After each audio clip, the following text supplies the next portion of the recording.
back.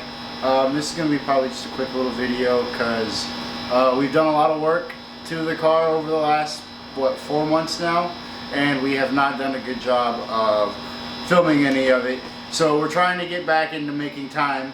So we're going to go over everything we have done over the last 4-ish months, and then moving forward, hopefully we'll be a little bit better about letting you guys know what's going on with the car.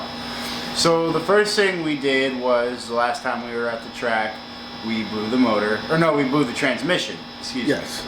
We? Yes, we blew the transmission. You were driving, they seen it. Anyways, so the car came back to the garage, and we took it apart and cleaned it. Took the motor out, cleaned the car up, underside of the car, gave it a good pressure washing, cleaned up our parts from just, dirt and grime that had accumulated on it.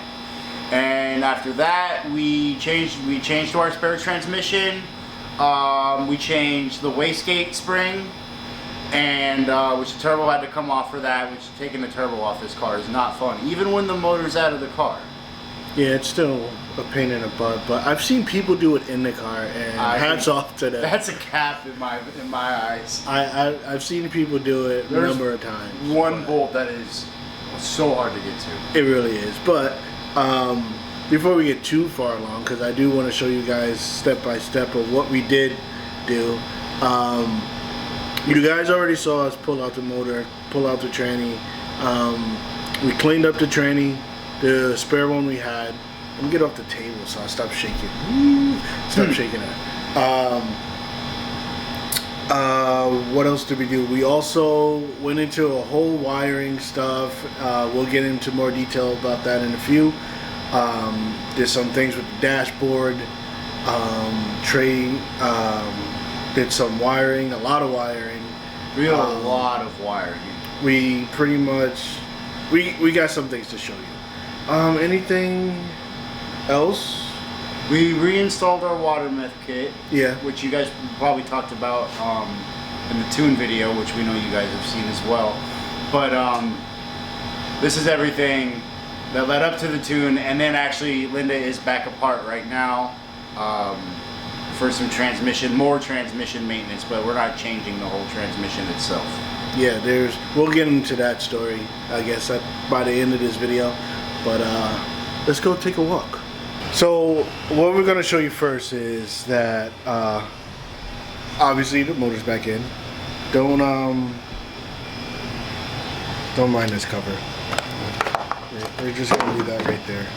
Anyways, so motor's back in, front end's off, obviously. So what we had was, there was a couple situations that were happening at the dyno. Our transmission was slipping. I guess you want to, well, not going into gear. Slipping. It's kind of just throws into limp mode, and it just doesn't really do much. No, it's not even that. It's the fact that it just doesn't go into gear. Well, that's what I mean. It doesn't really do much. Like, it doesn't really even want to move. I think it's because it goes into limp mode, and then all the pressure gets messed up in the transmission itself. So we think that has a lot to do with our Mechatronic unit, aka valve body, for this transmission. So if you guys remember, back in the day, we bought a spare trans with fairly, I guess, it's Mechatronic valve body. I don't know. With a valve body, because we were having tuning issues for our transmission and the original transmission that came in the car. So we switched that out. Now the fact that it went through the heat and whatever happened on the track that day when we blew the trans, we put it back into the transmission that it came out of, and it's still giving us issues. So we just opt out and just bought a new one, and we are waiting for that one to come. That's why the front end is off, and yeah, we took the oil pan off the transmission, and we tested all the solenoids in the transmission with the multimeter, and they all tested out good because we were just going to replace the solenoids themselves. We had bought a kit, but we didn't feel like that was going to change anything, so we decided just to buy a whole new valve body so we know everything inside of it is good and ready to go. So with that, moving right along, we decided to relocate the battery in this car. And we relocated the battery in to the cab behind the driver's seat. So that's our little mount, a little Amazon mount I found. Our battery. Trey thinks the battery's too small. It's doing better than I thought it would for now, but we'll see how long the battery itself lasts because it's pretty small, so you know it works real hard to get this thing started. So with that being said, we ran into, I guess, a dilemma when wiring up the battery setup, to the point where we literally had to take the whole dash and everything apart. We got into our harness pretty deeply, deeper than we expected. Pause. And it was, I would say, a month maybe of work. Yeah, I mean, yeah, we lost motivation sometimes. So sometimes we kind of slowed down on it because it was a lot of work. A lot of very tedious work of literally going through and removing pretty much every single wire that does not make this car stop or go. Yeah, so I think there's a bag of wire somewhere. I think I threw them all away, to be honest. Did you? No, it's right there. You want to grab the bag? Yeah. So, like you said, we took every wire out that really didn't, like, we don't need. We don't need, I don't know what those. Well, I mean, this was all, we had already removed most of the stuff that this went to. You know, radio, airbag, all that type of stuff that is in a car that is just an amenity. Air conditioning, control wiring, all that stuff. All the HVAC stuff. Yeah, anything to control an amenity in a car, which, you know, there's a lot of wiring for that. This is probably, I'd say, a third of the wires we removed. And this is about 4 pounds of wires, I would say, all different types and sizes. I think there's a timing belt in there as well, actually. Is there? No, that's not, no. No, this is wire loom. It looked, because I threw a timing belt away. I didn't know where it ended up. But weight reduction. Yeah, weight reduction, and when we do run into another wiring issue, there's a lot less to go through now. So with that being said, we have an access point for our battery up here in the engine bay. We have a ground source, and then we have our For the power. For the battery wire, we ran 2 gauge from the battery back to here. So, you know, the battery's in the car where we showed you. And then everything else is 4 gauge wire to the fuse box, to the starter, and to the alternator. We also did a little bit of customization to make our life a little easier when removing the engine and tranny out of this car. So we pretty much made a sub harness here. We pinned everything in the harness that has anything to do with the motor. So all we have to do is disconnect everything here, do our normal routine on pulling the exhaust off and, you know, motor mounts and stuff like that. Intake could stay on now because I used to take the intake off to get all the wiring from under there. Which takes you, what, about an hour and a half to take that intake off? Yeah. Well, legitimately, I mean, if you're not like moving super fast, but it takes them at least an hour to take this intake off, get everything unplugged, and because it's kind of tight in there. So that'll just make our lives easier. Since we were already in a rat's nest, we figured we'd do that. We got rid of all the wires that we didn't need in the fuse box, ABS system over here. No, we kept ABS. We didn't mess No, we took some wires out of that system. We did take a few. Yeah, we took a couple wires out of here, and then we made our own grounds in certain areas for headlights and, you know, relays for the fan, and then there's parts everywhere. That's still kind of a rat's nest. This is still kind of a rat's nest, but we'll tackle that. What I did do is make like a cover here that sits on where the old battery used to go, so it kind of hides all that. So it looks a little cleaner. It's also going to be a nice mounting point for something that we'll be doing soon.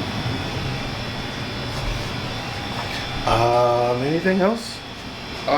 Here? No, I think we pretty much covered all up front. All right. Now we're going to bring you over to the dashboard and walk you through exactly what we did with this stuff. All right, in the car we go. So, as you can see, makeshift dashboard halfway, because we still have this.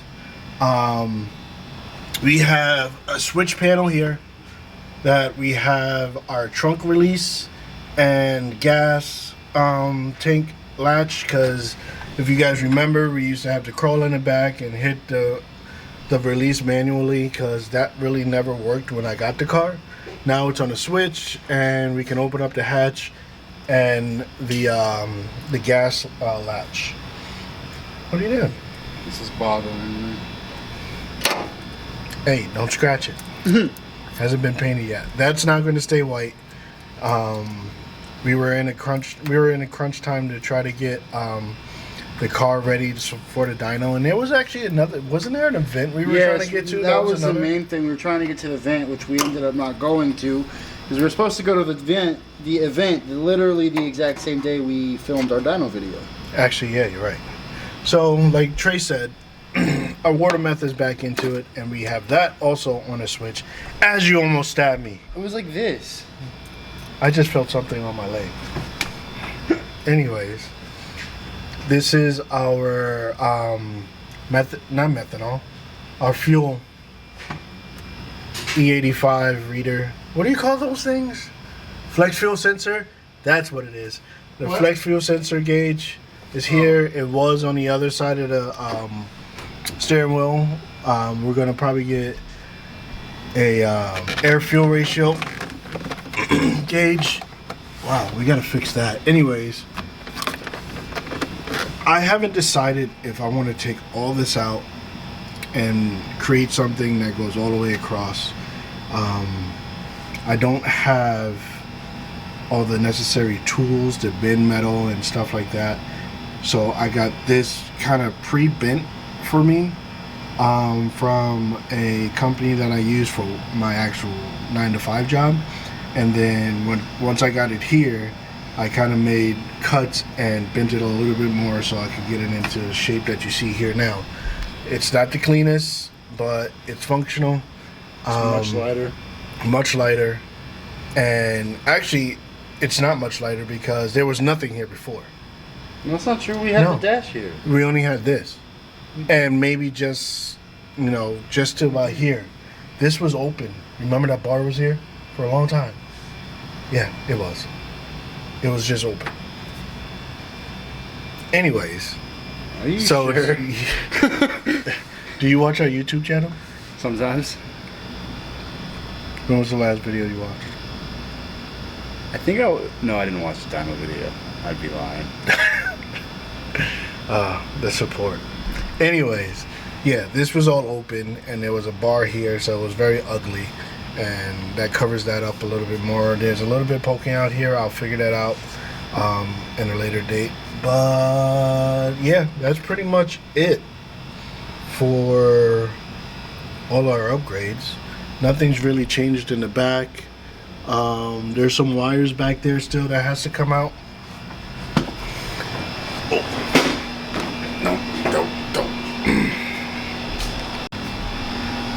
There's some wires in the back that needs to come out.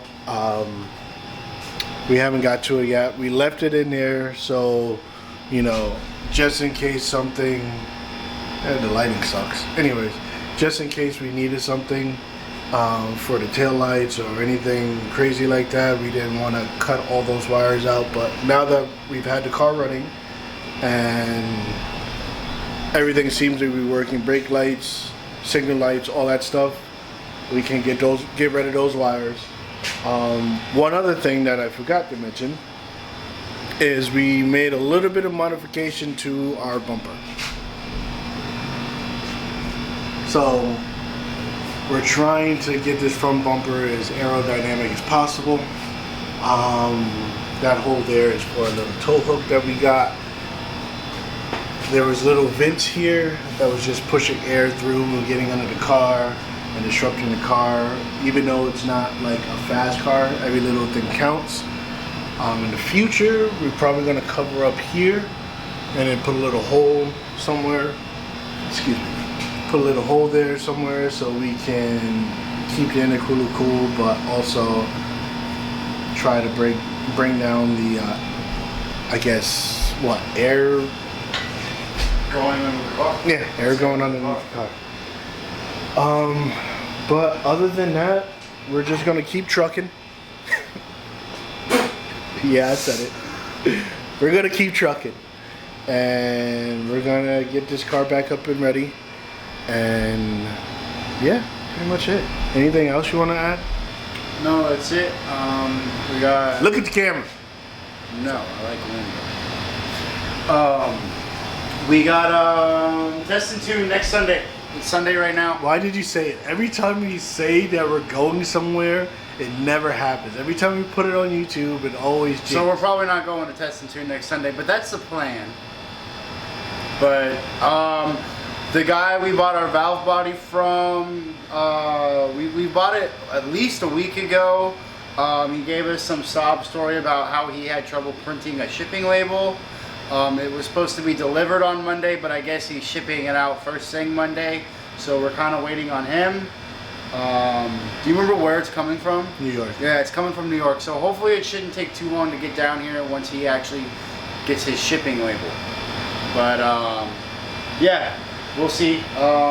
Worst case scenario is we run the valve body we have. Yeah. Because we are trailering it up. Yeah, we are trailering it up, and it does work. I just think, like, we took it on a very long drive, and it started acting up. Like, it wasn't even a hard drive. It was just a very long cruise, and I think the fluid just kind of got really hot and got weird. So I think if we go to the track with, trailering it to the track and do it in just a couple, passes, I think we might be able to get away with that valve body. But either way, we're waiting on a new valve body. Most importantly, to get back outside. Yeah, it's gonna suck if we put this whole car together with the valve body that's already in it, and then the valve body that we ordered comes the weekend we're at, the track, and we gotta come back here, pull it all apart again. Even though it's not that big of a deal, but it's just annoying. It's just annoying. We had the front end off, so we can just, when we get it, we can just put it in, put everything back together, and just move along and hope for 11.3. Yeah, 11.3, 11.4 is honestly the goal. I have no clue at all where we're gonna end up. Like, it's a mystery to me at this point. I think 11.3, 11.4 is realistic, but we'll just see where we land at when we get to the track. Yeah. So with that being said, I have some little things I want to get done.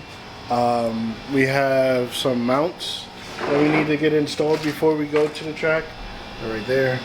These mounts, this is for the dog bone mount. The motor's moving a little bit more than I like, because these are rubber and these are OEM mounts that go into the subframe. And then we have insert here from 034 Motorsports.